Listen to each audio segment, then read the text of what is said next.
que sea rupturista con el mapeo mental, que está todo expuesto en todos los soportes que nosotros definimos con de la comunicación publicada. Muy buenas tardes, María del Carmen, ¿nos estás escuchando? Sí, sí, los estoy escuchando, te estoy escuchando. Buenas tardes a todos los que están allí en la mesa.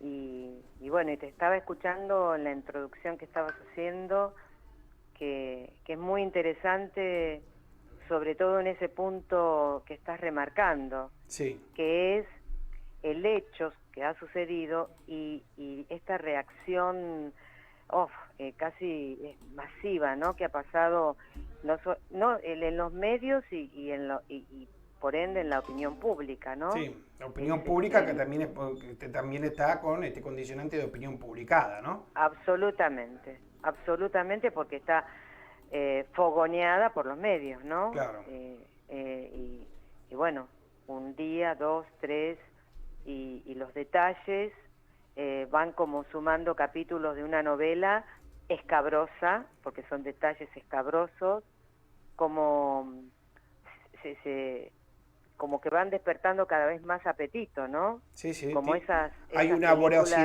una voracidad y una morbosidad puesta también en la atención de esta situación. Y en lo que justamente Absolutamente. en lo que queríamos conversar con vos es en más allá del hecho como hecho en sí mismo, ¿qué nos pasa a los ciudadanos de a pie cuando se tocan temas como el abuso y la violación de un menor? Bueno, en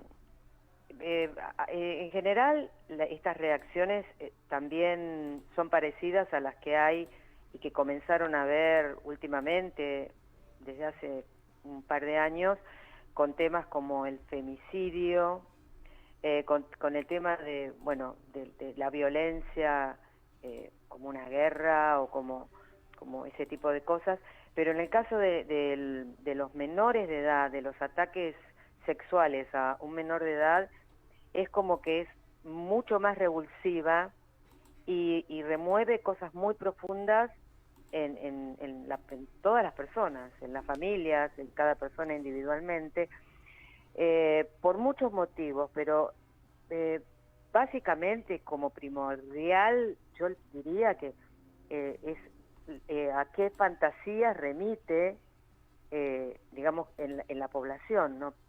Es el profundo miedo en el inconsciente que hay de que, bueno, eso puede estar pasando en la cabeza del vecino, de un familiar, eso lo puede estar actuando alguien cercano, eso puede estar no actuado, digamos, no realizado, pero que puede ser algo que está en la cabeza Algo que de está esa dando persona. vuelta, decís vos. Exactamente. Entonces, eso se vuelve insoportable porque es como que uno ve que a un pequeño se le puede hacer eso y remite a la propia infancia, que es el momento de mayor vulnerabilidad que tiene el ser humano, ¿no? Que depende para comer, depende para vivir de un adulto, que es el padre y la madre. Ujú. Entonces remite a ese lugar, al más profundo que tenemos en nuestro inconsciente en la vida, a nuestro propio niño interior. Entonces provoca esto, provoca Miedos, la angustia, reacciones, angustia, claro. porque en general se ha detectado que todas las personas y el público en general que está consumiendo esta información tiene la voracidad de saber y como la otra cara de la moneda, la angustia que les provoca, porque provoca mucha angustia Acá lo en tengo a lo Oscar, personal. perdóname que te interrumpa así, porque lo tengo a Oscar acá saliéndose de la vaina por querer hacerte una pregunta. Oscar es Oscar Guida, es narrador, ya lo habrás Hola escuchado, Oscar, ¿cómo estás? pero ¿Cómo estás? Un gusto quiere participar con una saludarte. consulta. Eh, Un gusto tengo yo y bueno, muchas agradecida de que me gracias. llamen. Eh, yo supongo, porque leí, ¿Mm? realmente ahora no recuerdo el porcentaje, pero me espantó el porcentaje, que en mayor o menor medida, gran parte de los chicos en algún momento han sufrido abusos. Abusos de palabra, abusos de hecho, intentos de abuso, la cifra es escandalosa. Entonces, a veces yo creo que la gente quiere escuchar de esto, digamos, a ver, ¿cómo podría decir? Como un escape para decir, bueno, no solamente a mí me pasó. Un consuelo, un mal de No, todos. no, sí, una especie de consuelo, ¿no? ¿Puede ser esto? Hay un poco de eso, sí, coincido con vos. El porcentaje es aterrador, pero es aterrador. Sí, sí, puede haber mucho de eso, porque en general, fíjense, ¿no? Que cuando aparecen estos casos, en general, es cuando alguien lo hace público o uno se entera que pasó en la familia del otro o en el vecino. Eso provoca en uno alguna situación interna que haya pasado, que sea sospecha, porque es muy delicada la línea de lo que es un abuso de un adulto. Claro. Hay muchas cuestiones que antes, años atrás, eran naturalizadas, formaban parte de la vida cotidiana y que después, valga, la aparición de Freud y del psicoanálisis y sus diferentes orientaciones, la sociología, todo lo que tiene que ver con lo humano, con las ciencias que se ocupan de lo humano, fueron mostrando. Fíjate vos, ustedes seguramente recordarán y tendrán abuelos. En lo personal tengo una abuela que eran españoles, tenía 14 años, vivía en un pueblito en España, se había enamorado de un vecino que tenía 18 años, pero que estaba estudiando para ser cura. Se armó un gran lío en el barrio, pero porque él era cura, no porque ella era menor. Ajá. Entonces, a mi abuela la mandaron a la Argentina, junto con otra hermana, esperaron un tiempo, y el que iba a estudiar cura, que resultó ser mi abuelo, que se llamaba Tirso, bueno, se vino a la Argentina y se casaron. Y mi abuela no había cumplido los 15 años. Y doy fe de eso porque vi la partida de casamiento. Y si todos nos ponemos a pensar en nuestros abuelos o en nuestros bisabuelos, pero no hace mucho, estoy hablando de 50 o 60 años para atrás, era muy habitual el casamiento de las niñas de 15, 16 años, en general con muchachos más grandes de 20 o 21 años, más o menos no había tanta diferencia, porque en esa época era una manera de que la niña, protegida por el entorno familiar, la mamá, el papá y el papá, pudieran salir de la casa para irse protegidas a formar su propio hogar.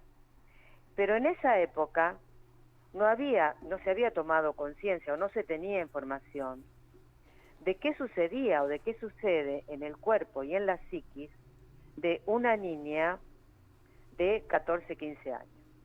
Ni que hablar, pasando esto al caso de lo que también podemos remitirnos al pasado de 40, 50 años atrás, cuando había, no sé si ustedes recordarán, pero se hablaba de varoncitos que eran afeminados, porque la palabra que se utilizaba era afeminado.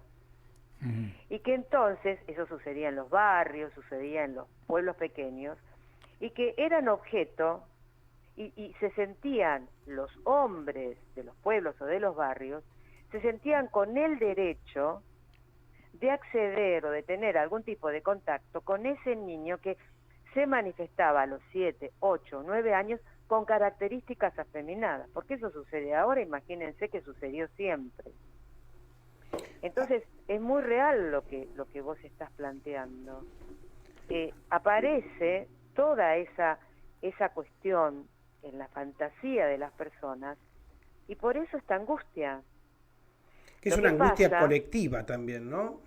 Claro, lo que pasa es una cuestión que en la medida que se sigue avanzando en esta especie de conferencia permanente en masa, comunicados y diálogos y escuchas de esto, se sigue estimulando esa angustia y no se vuelve la mirada a otras cosas que en realidad deberían ser estar atento a las señales que puede dar o que da seguramente un niño con posibilidades de ser abusado, o la mirada en quién puede llegar a ser un abusador.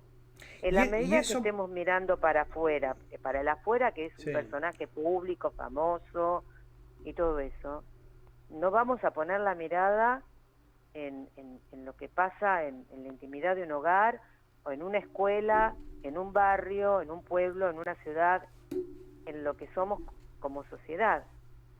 En eso creo que estamos fallando muchísimo en la implementación de la ESI en las escuelas, ¿no? Muchísimo, pero muchísimo. Tenemos una sociedad retrógrada. Padres que no permiten que en la escuela le enseñen a sus hijos esas cosas, ¿no? Lamentablemente los pequeños están pagando los platos rotos, y esos adultos que van desarrollando esta psicopatía, que la van desarrollando y repitiendo a través del tiempo. Porque ese adulto que está desarrollando esa psicopatía debería ser inmediatamente detectado, y debería ser, bueno, por dos lados, ¿no? Por un lado el tema de la justicia, claro, eso tiene su camino, pero por otro lado también la atención de ese ser, entre comillas, sufriente, que está poniendo en actos acción que termina dañando a un pequeño de por vida, porque el daño es de por vida, y obviamente está siendo él dañado cada vez un poco más en su propia psiquis, ¿no? Claro. Sí, y lamentablemente no se accionan con leyes y con una apertura social a eso. No lo hay. Más allá de la ley está también la evolución cultural, ¿no? Digo, porque hay una declamación constante con respecto al tema ESI, hay una declamación constante con respecto a los derechos de la mujer, hay una declamación constante con respecto a esta etapa histórica de la sociedad, pero en los hechos todavía hay un comportamiento claramente, digamos, desde lo que se define como la vieja cultura opresora o represiva en tanto sexualidad humana, ¿no? Porque en la persona donde vos definís que un abusador, se repiten a veces ciertos patrones, ¿no? Donde el abusador a veces tiene una asociación con haber sido abusado, con haber tenido padre o madre autoritaria y haber desarrollado un trastorno en el control de esos impulsos que no fue detectado o fue ignorado en esa niñez, para que justamente contener esas pulsiones y en todo caso evitar que llegara a transformarse en un violador y en un abusador. Sí, es perfecto todo lo que has dicho, es así, es exactamente así. Estamos dejando pasar y poniendo la mirada en esto que es sensacionalista, que la gente consume, y no poniendo la mirada en nuestra propia sociedad, y sobre todo con las leyes, sobre todo con los programas sociales, con los programas de asistencia social, que no se terminan de desarrollar. Realmente debería haber mayor actividad de la asistencia social y psicológica en los hogares, pero promovida desde el Estado. El cuidado de la salud emocional, psicoemocional. La salud mental, es una cuestión que tiene que ver con la salud mental, y no se termina de desarrollar, y bueno, no se termina de desarrollar, y de alguna manera la clase política, lamentablemente hay que decirlo, pero no está a la altura. Sí, la clase política y también una ciudadanía que por ahí no demanda y también no termina de ponerse un poco a la altura de esta situación.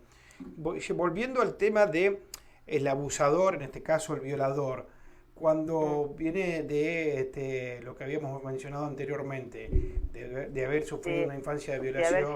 De haber sido atacado sexualmente. Exactamente, todo lo que mencionamos. El abusador o el violador, cuando viola o abusa, ¿es consciente y tiene una sensación de responsabilidad de lo que está haciendo? Responsabilidad no, en absoluto, pero conciencia sí.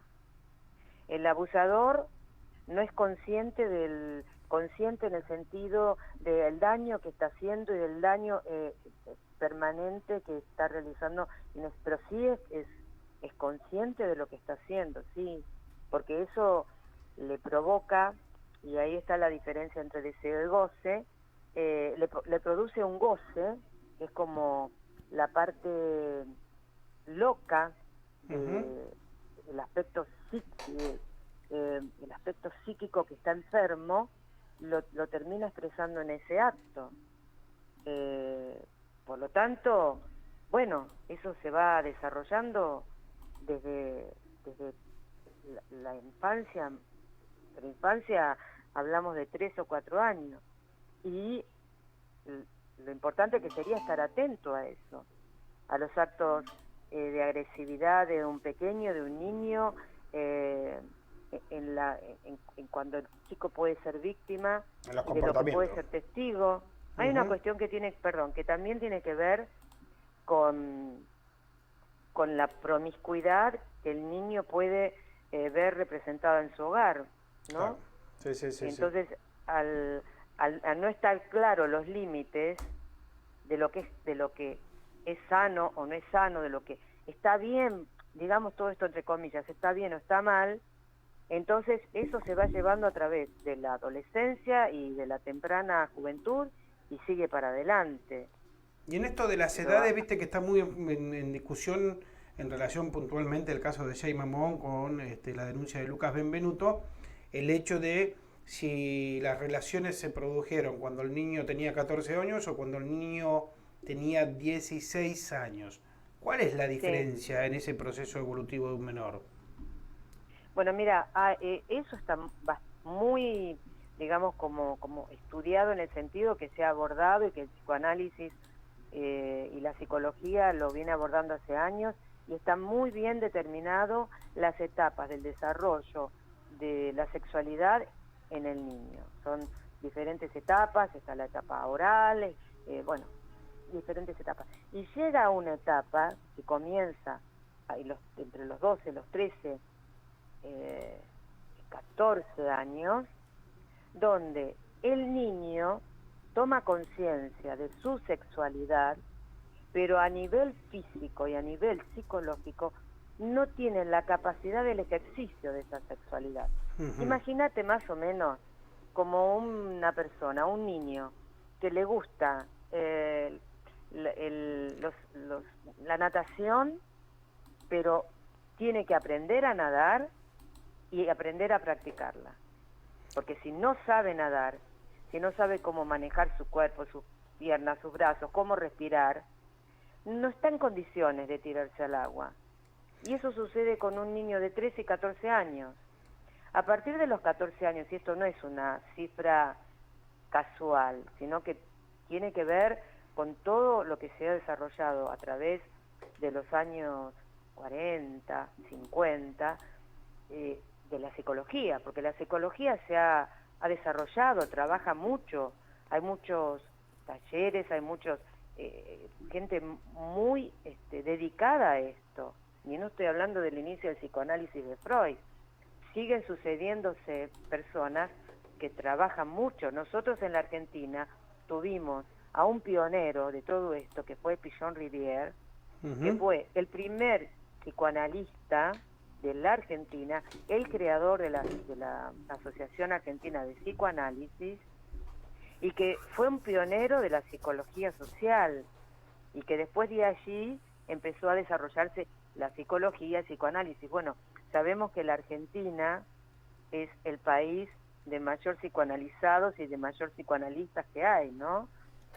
En ese sentido somos pioneros en ese desarrollo, o sea, que hay un potencial muy grande de formación Lo que falta, lo que estaría faltando sería el desarrollo de toda esa capacidad y de toda esa formación, pasarla al acto, pasarla a un nivel siguiente, que es aquellos que están en condiciones de tomar esa información y ponerla en funcionamiento a través de las diferentes áreas que puede actuar la dirigencia política, si podemos ponerlo en esos términos, ¿no? Uh-huh. Sí, buenas tardes. Está fallando eso. Con respecto, Omar Figueroa le habla, licenciada. Oh, ¿qué tal, Omar? Buenas tardes. ¿Qué tal? Buenas tardes.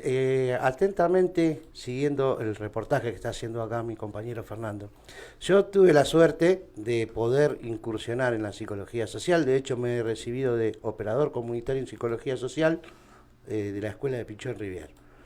Y es cierto lo que usted dice. Nosotros estábamos planteándolo con mis profesores, mis profesoras de la Escuela de Psicología Social, y decíamos que esto hay que implementarlo, porque es una decisión política. Esto tendría que ser dado en las escuelas, como una materia más, quizás está mal empleada el término materia, pero creo que tendría que haber un tipo de taller, algo que esto no es decir malas palabras, esto es tomar conciencia y poner en autos y poner en conciencia a la sociedad de que estas cosas pasan, estas cosas son reales. Y estas cosas son reales, exactamente. Entonces, son reales. Sí, perdón, le escucho. No, son reales y producen daños irreversibles en la vida, en la salud mental de las personas y de la sociedad. Pero te escucho y es muy interesante. Entonces estoy hablando, pero te escucho a vos de la importancia y del conocimiento que tenés de esto. Es fundamental que se desarrolle la educación sexual en las escuelas.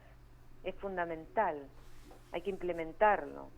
Sí, de hecho nosotros lo planteábamos entre los que estábamos estudiando y estábamos recibiéndonos. Habíamos realizado un proyecto para que se presente en la Cámara de Diputados, que los profesionales de las escuelas de psicología social pudiesen darlo como vuelvo a repetir, mal empleado, no me acuerdo bien el término con que marcamos el proyecto, pero era tenerlo como un taller, una materia, y que sea de característica, que esto tenga connotación nacional, que tenga, por eso yo vuelvo a repetir, es una decisión política. Es una decisión política. A veces también depende, de la sociedad, ¿no? El otro día, hará 10 días, en Estados Unidos, echaron de un colegio a una profesora porque a chicos de 10, 12 años, dando clases sobre el Renacimiento, le mostró una lámina del David de Miguel Ángel. Y dijeron que les había mostrado pornografía a los chicos. La echaron del colegio. En Estados Unidos, en Florida, ¿no? Que es lo más retrógrado que hay, Florida, ¿no? Sí. Así que es complicado. Provocó mucha indignación en los padres. No le fue gratuito, no fue gratuita esa decisión que se tomó, porque hubo una reacción inmediata en la sociedad, en los padres, con respecto a esto. Eso es valioso, Eso es muy valioso. Sí. La reacción en cadena que tuvo el hecho increíble de haber considerado que la estatua era haber mostrado un aspecto, haber mostrado pornografía. Sí, tal cual. Es que falta información y ese punto que hace sobre el tema de la psicología social. La psicología social ha sido muy poco reconocida, y en el mundo está puesta antes y superior en la importancia de su difusión de la atención terapéutica individual. Fíjense que cuando tuvimos la pandemia, varias escuelas de psicología social, lo primero que hicimos fue ponernos a disposición, porque era un momento donde era fundamental que hubiera un trabajo de los psicólogos sociales.